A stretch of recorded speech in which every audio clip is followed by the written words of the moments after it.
আমরা আশা করেছিলাম আমাদের সর্বোচ্চ নেতার শাহাদাতের পর অন্যান্য মুসলিম দেশগুলোর মতো বাংলাদেশের সরকার আমাদের সাথে যোগাযোগ করবে, ফোনে কিংবা বিভিন্নভাবে শোক প্রকাশ করবে।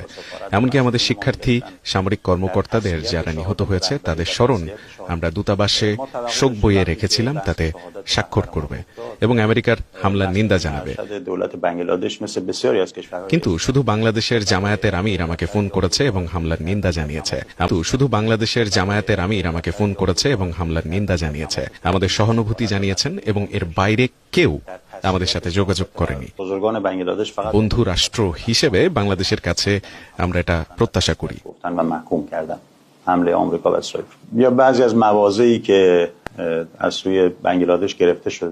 ইরান আগ্রাসনের শিকার হয়েছে, সে হিসেবে নিন্দা জানাতে পারত। আমেরিকাতেই তাদের জনগণ এই ঘটনার নিন্দা করছে।